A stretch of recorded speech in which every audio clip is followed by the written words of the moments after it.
Oke, kita masuk ke pertidaksamaan. Nah, sebelumnya kita harus sepakat dulu nih, gimana cara kita membaca simbol pada pertidaksamaan. Misalkan simbol ini bacanya gimana? Iya, yang benar bacanya itu adalah lebih. Apa? Lebih besar dari, bukan, lebih dari, lebih benar ya.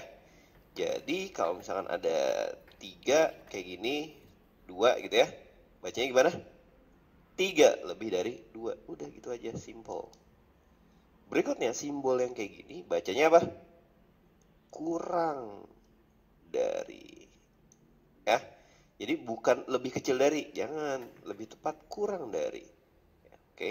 Misalkan 7 kurang dari 8 gitu. Simpel ya. Nah, terus yang ini nih. It's set. Nah, bacanya gimana? Lebih dari. Lebih dari apa? Lebih dari sama dengan. Jangan, bacanya lebih dari atau sama dengan ya. Ini lebih jelas bacanya pakai atau. Nanti gue jelasin lebih detail. Kenapa sih harus ada ataunya di situ? Oke, berikutnya ini juga sama. Ini dibaca kurang dari atau sama dengan ya. Kurang dari atau sama dengan.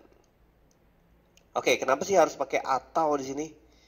Oke, gue jelasin dikit. Jadi di dalam matematik penggunaan dan sama penggunaan atau itu adalah fungsinya sendiri. Oke. Misalkan gini, misalkan kita punya x ya, atau x itu kita nyatakan dalam gini aja deh. Gue punya x pensil. Oke, gue punya x pensil. Bisa nggak gue bilang x-nya sama dengan 3 dan ya, dan x-nya sama dengan 4. Maksudnya apa tuh? Gue punya 3 pensil dan gue punya 4 pensil. Nggak bisa ya. Nggak mungkin gue punya 3 pensil dan gue juga punya 4 pensil. Ya harus salah satu gitu kan. Jadi secara matematis ini adalah pernyataan yang salah. Atau sama aja lo bilang ya lo nggak tahu nilai x-nya berapa gitu. Nggak ada nilai x yang memenuhi gitu. Nilai x-nya harus 3, x-nya juga harus 4. Ya nggak bisa. X ya harus salah satu. Tapi kalau misalkan lo bilang x sama dengan 3 atau x sama dengan 4. Nah, ini secara matematis jelas. Oh, maksudnya gue punya 3 pensil atau gue punya 4 pensil. Salah satu aja gitu. Salah satu benar udah nggak masalah. Jadi bisa punya 3 pensil, bisa juga gue punya 4 pensil. Kita belum tahu nilai x pastinya berapa gitu ya. Secara matematis penggunaan atau lebih jelas. Sama juga kalau gue bilang x-nya itu lebih dari atau sama dengan 3. Kan ini dibacanya x lebih dari 3 atau x sama dengan 3 ya. Jadi bisa aja pensil gue lebih dari 3. Bisa juga pensil gue sama dengan 3. Kita nggak tahu persisnya berapa, tapi pokoknya dia lebih dari atau sama dengan 3. Nah, kalau kita bilang x lebih dari 3 dan x sama dengan 3, ini jelas pernyataan yang nggak tepat, dimana kalau pernyataan kayak gini lo ketemu ya artinya x-nya nggak ada gitu. Oke, jadi itulah fungsinya penggunaan atau, makanya kita nulisnya lebih dari atau sama dengan. Oke, jadi ini bacanya gimana? X lebih dari atau sama dengan 11. Kalau gini X kurang dari atau sama dengan 9. Oke.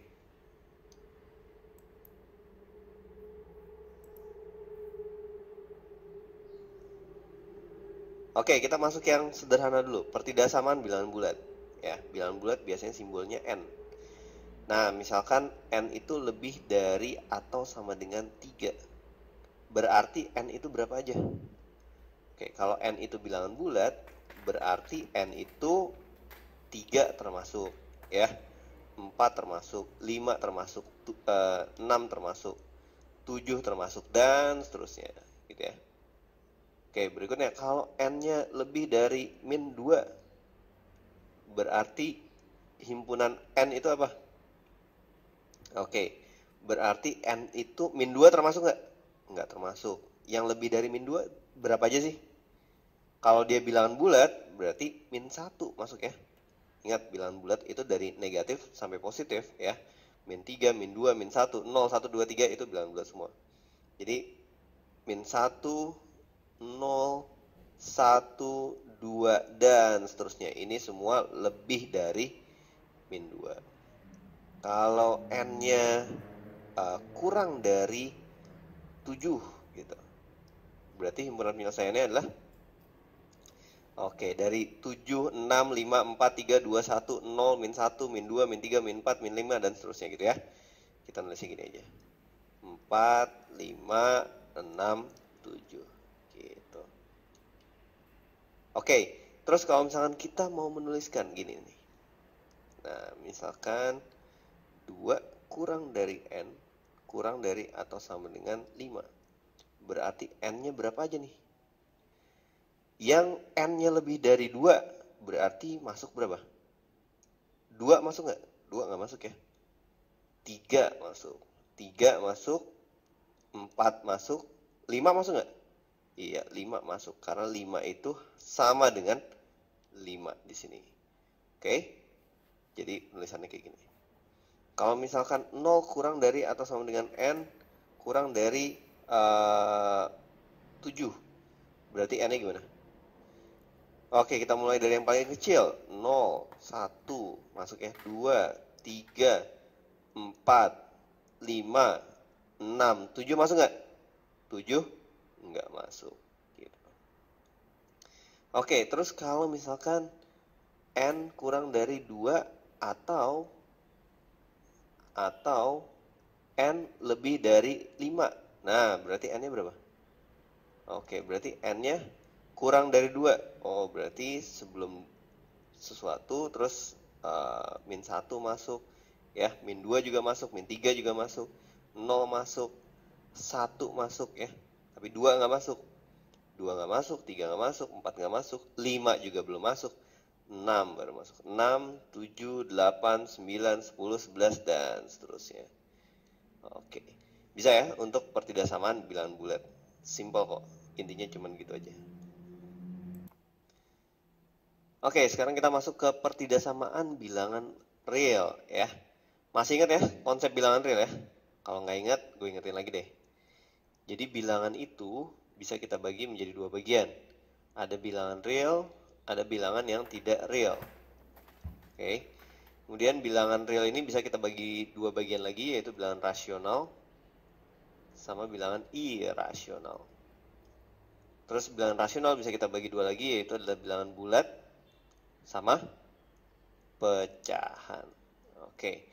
Nah, contoh bilangan bulat itu apa aja? 0, 1, 2, 3, min 1 juga masuk ya, min 2, min 3, dan seterusnya. Dan juga dan seterusnya. Kalau pecahan setengah, seperempat, 3/2, min 5/2 gitu. Oke. Kalau bilangan irasional? Bilangan irasional tuh contohnya akar 2, akar 3, pi. Pokoknya suatu bilangan yang nggak bisa dinyatakan dalam bentuk A per B, di mana A dan B-nya itu bilangan bulat. Oke. Nah, bilangan-bilangan ini semua itu adalah bilangan real. Dan inilah domain yang kita pelajarin, yaitu bilangan real ya. Kalau bilangan yang nggak real itu belum kita pelajarin. Contoh bilangan yang nggak real tuh akar min 1, akar min 3, nih nanti deh. Oke?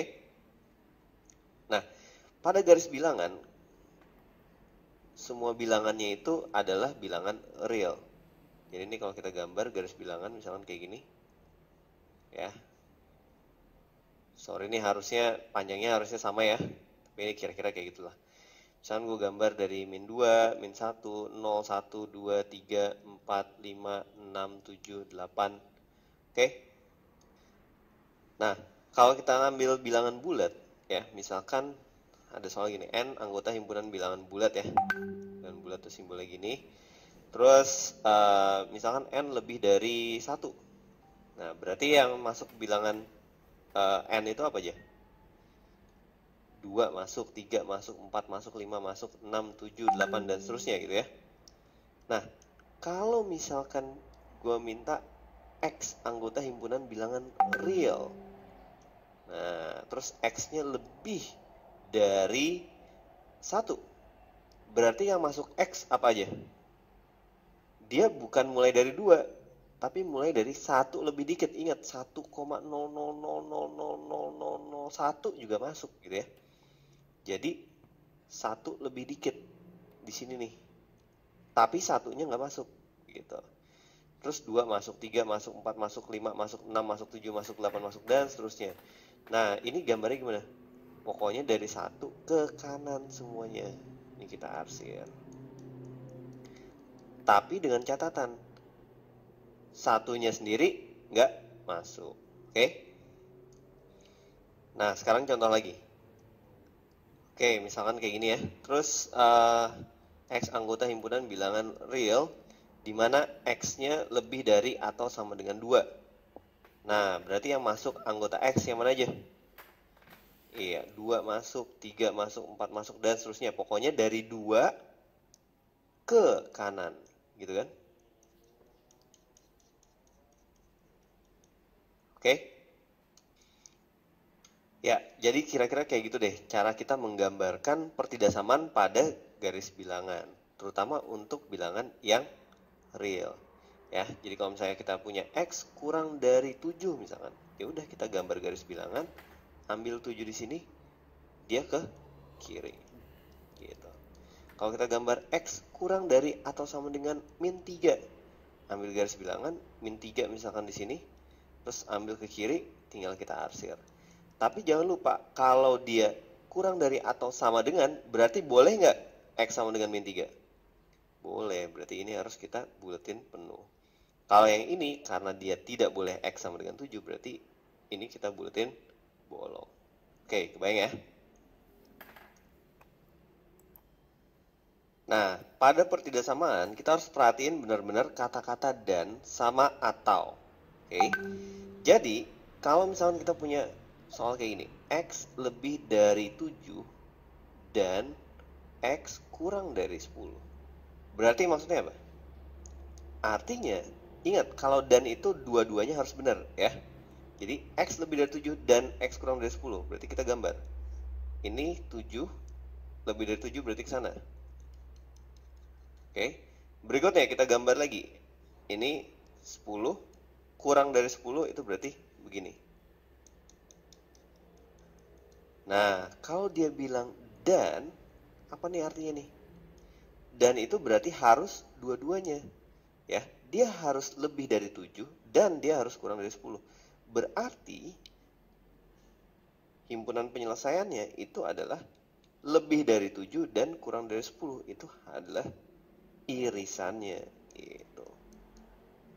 Makanya simbol dan itu biasanya mirip kayak irisan. Kalau simbol irisan pada himpunan gini kan? Ya, simbol dan itu adalah gini. Jadi kita bisa tulis X lebih dari 7 dan X kurang dari 10. Saya. Nah, kalau misalkan kita gunakan dan pada kondisi kayak gini, misalkan X kurang dari 7 dan X lebih dari 10. Berarti apa yang kita dapat? Coba kita gambar. Ini X kurang dari 7. Kok X kurang dari 7? Ini 7 ya. X-nya kurang dari 7. Terus ini garis bilangan yang kedua. Dan X lebih dari 10. Nah, kalau dua-duanya harus benar, berarti ada di mana X-nya? Di sini cuma 1. Di sini nggak ada sama sekali. Di sini cuma 1 juga. Berarti kesimpulannya, nggak ada X yang memenuhi atau himpunan kosong. Ya, jelas ya bedanya ya. Kalau yang tadi ini nih, dia dipenuhi di dua-duanya ketika X-nya di antara 7 sampai 10. Ya, jadi kita bilang X lebih dari 7 dan X kurang dari 10 itu artinya di sini nih. Yang biasanya bisa kita singkat jadi 7 kurang dari kebalik. Iya benar. 7 kurang dari X dan X kurang dari 10. Biasanya ini bisa kita singkat jadi kayak gini. Ya. Nah, tapi kalau yang ini ya nggak bisa. X kurang dari 7 dan X lebih dari 10 artinya adalah himpunan kosong. Gitu. Oke? Nah, kira-kira gitulah penggunaan dan. Sekarang penggunaan atau. Ya. Penggunaan atau. Contohnya gini, X lebih dari 7 atau X kurang dari 3. Nah, kalau kita gambar, ini 7 lebih dari 7 ke sana. Berikutnya kalau kita gambar kurang dari 3, itu ke sini. Nah, gabungan dari keduanya, ya, ingat, atau itu salah satu aja bisa, ya. Salah satu aja bisa. Jadi nggak harus dua-duanya. Oke.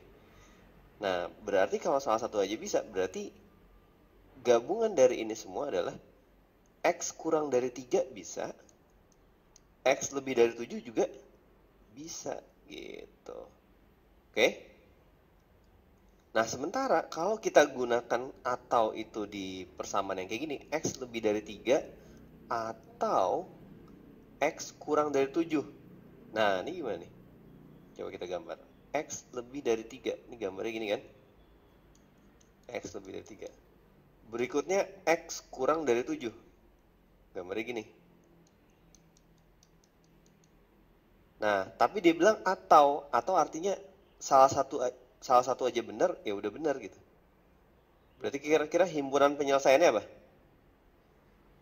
Di sini bisa, ya kan? Ini dipenuhi untuk persamaan yang kedua, pertidaksamaan yang kedua. Ini dipenuhi di dua-duanya.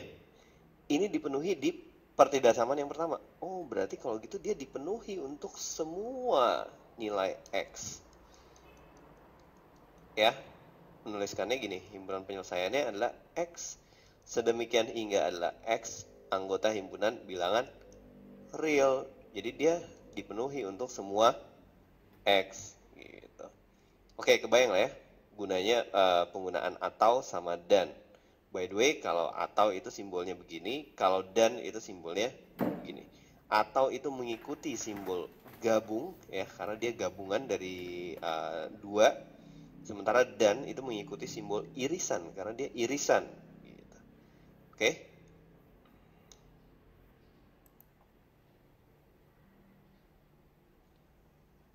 Oke, berikutnya kita masuk ke operasi pada pertidaksamaan. Nah, jadi gini, kalau pada persamaan, ingat ya, ketika kotak sama dengan segitiga, persamaan ini akan tetap sama kalau ruas kiri dan ruas kanan kita perlakukan sama. Misalkan, ruas kiri kita tambahin dengan 7, terus ruas kanan kita tambahin juga dengan 7. Nah, ini juga hasilnya akan sama. Kalau kita kali dengan min 1, ini ruas kiri jadi min kotak dikurangin 7 kali min 1 kan. Ruas kanan kalau kita kalikan dengan min 1 juga, maka ini tetap sama. Nah, kalau di pertidaksamaan gimana? Kayak gitu juga nggak? Oke, kita harus hati-hati nih. Coba kita cek. Kalau 2 kurang dari 5, ruas kiri dan ruas kanan kita tambah dengan 3. Ruas kiri jadi berapa? Jadi 5. Oke, ruas kanan jadi 8. Tandanya masih sama nggak? Masih. 5 kurang dari 8. Oke, nggak ada masalah. Kalau kita kurangkan juga nggak ada masalah. Misalkan kita kurangkan dengan 10. Ini dikurangin 10 jadi min 5. 8 kurang 10? Min 2. Min 5 sama min 2 gedean mana? Iya, gedean min 2. Set. Nah, berarti kalau gitu untuk tambah sama kurang nggak ada masalah nih. Bebas-bebas aja. Oke? Nah, yang bermasalah itu adalah ketika kali sama bagi. Kalau kita kali, misalkan kali 2. Ini kali 2, min 10. Ini kali 2, min 4. Masih nggak berubah. Bagi juga nggak ada masalah ya. Bagi 2 atau dikali setengah gitu kan. Kali setengah atau bagi 2. Ya, ini balik lagi kayak tadi. Jadi nggak ada masalah juga. Nah, baru ada masalah ketika kita kalikan dengan sesuatu yang negatif. Misalkan kali min 3. Ruas kiri kali min 3 jadi berapa? 15. Ruas kanan kali min 3. Iya, 6. Nah, kelihatan kan kalau tandanya harus berubah. Gitu. Jadi, untuk perkalian sama pembagian, ini kita harus perhatiin tanda. Kalau dia positif, ya, tandanya gimana? Tanda tetap. Oke. Kalau dia negatif, ini tandanya berubah. Maksudnya berubah itu adalah dibalik. Oke. Maksudnya gini. Kalau kita punya A kurang dari B, terus A-nya kita kalikan dengan C, B-nya kita kalikan dengan C, tandanya gimana? Berubah atau nggak? Ya tergantung C-nya. C-nya positif atau negatif? Kalau C-nya positif, oh ya udah berarti oke, tandanya tetap gitu ya. Nah, sekarang kalau misalkan A kurang dari B, terus kita kalikan dengan D. Ya, ini B kali D. Tapi kali ini D-nya itu negatif. Kalau gitu tandanya harus berubah. Oke, intinya adalah dikali dengan bilangan positif, tandanya tetap. Dikali dengan bilangan negatif, maka tanda akan berubah. Gitu prinsipnya. Oke. Nah, terus kalian, kalau misalkan kuadrat gimana? Kalau kuadrat, misalkan A kurang dari B. Ya, kira-kira A kuadrat itu kurang dari B kuadrat juga atau enggak? Nah, coba lo pikirin dulu. Cara mikirinnya gimana? Masukin pakai angka. Misalkan A-nya 2 atau B-nya berapa gitu. Masukin aja. Dicoba lo kira-kira. Terus kira-kira gimana kesimpulan lo? Kalau A kurang dari B, bener nggak A kuadrat selalu kurang dari B kuadrat? Pause aja dulu. Udah? Oke, gimana kesimpulannya? Oke, gue lanjutin ya. Jadi gini, kalau kita ambil 2 kurang dari 5, ini dikuadratin. 2 kuadrat berapa? 4. 5 kuadrat 25. Oke, di sini masih benar. Tapi kalau misalkan tadi kita bermasalah dengan bilangan negatif. Coba kalau kita ambil bilangannya negatif. Misalkan min 3 kurang dari min 2. Oke. Kalau ini kita kuadratin jadinya 9. Kalau ini kita kuadratin jadinya 4. Nah, bermasalah kan? Tandanya harus dibalik. Artinya apa? Ini benar hanya jika apa? Hanya jika A-nya sama B-nya dua-duanya bilangan positif. Ya, positif atau 0 sebenarnya. Gitu. Jadi kalau dia positif atau 0, ini benar. Tapi kalau misalkan A sama B-nya negatif atau B-nya 0, maka gimana? Maka kalau dia dikuadratkan, tandanya harus dibalik. Gitu, oke? Nah, gue mau nyinggung dikit tentang himpunan penyelesaian, ya, supaya nggak pada salah menyatakan himpunan penyelesaian. Jadi, setiap persamaan di matematika atau pertidaksamaan, itu dia mempunyai penyelesaian atau solusi, ya. Solusinya itu bisa 1, bisa 2, bisa tahingga, bisa nggak ada sama sekali. Nah, biasanya kalau solusinya banyak gitu, kita menyebutnya himpunan penyelesaian karena solusinya bisa lebih dari 1. Oke. Nah, misalkan kayak gini. Misalkan 2x min 7 sama dengan 0. Ini solusinya berapa? Solusinya ternyata cuma 1, yaitu x sama dengan 7/2. Berarti kita menuliskan himpunan penyelesaiannya udah gini aja. Gitu. Ingat ya, simbol himpunan itu berada dalam kurung kurawal. Jadi himpunan penyelesaiannya, oh ternyata cuma 1. Ya udah nggak apa-apa, itu juga kita sebut himpunan. Kalau misalkan mutlak x sama dengan 9. Nah, ini solusinya ada berapa? Bisa x sama dengan min 9, bisa x sama dengan 9. Oh ternyata penyelesaiannya ada 2. Ya. Bisa x sama dengan min 9, bisa x sama dengan 9. Kalau solusinya 1, 2, atau masih berhingga gitu, ya udah kita bisa tulis satu persatu. Nah, tapi kalau solusinya udah tak hingga, nah, itu gimana nulisnya?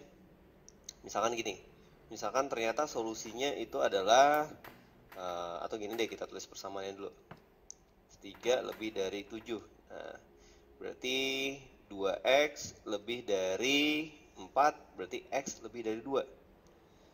Oke, kalau kita gambarkan di garis bilangan, nilai x-nya itu pokoknya lebih dari 2. Ya, dari 2 ke kanan. 2 nggak termasuk, pokoknya ke kanan.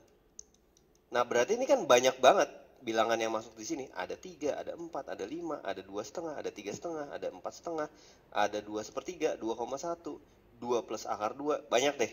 Ya, kalau kita tuliskan satu persatu di dalam himpunan ini, ya nggak akan jelas menuliskannya. Nah, tapi bisa kita tuliskan dengan aturan yang gimana?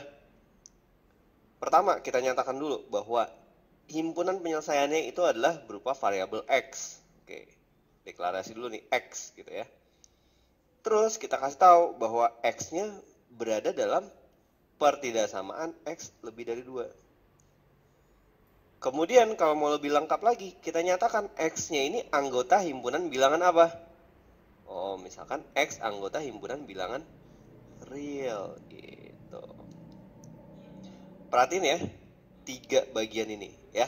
Ada deklarasi, ada persamaan atau pertidaksamaannya. Berikutnya ada apa nih?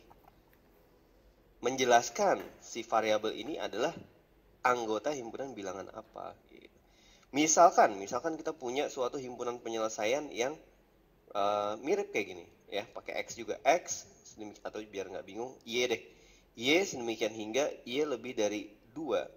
Tapi di sini Y-nya anggota himpunan bilangan bilangan bulat. Nah, kalau itu gimana? Oke, kalau ini hasilnya sama nggak sama yang di atas? Beda ya. Kalau yang di atas di sini 2,5 termasuk, 3,5 termasuk, 4,5 termasuk, 4 plus akar 3 termasuk. Tapi kalau ini termasuk nggak? Nggak termasuk. Di sini yang termasuk himpunan penyelesaian dari ini cuman 3, 4, 5, 6, 7 dan seterusnya. Kenapa? Karena di sini dibatasi bahwa himpunan penyelesaiannya hanya berupa bilangan bulat. Oke, jadi kira-kira kayak gitu ya cara menyatakan dalam himpunan penyelesaian.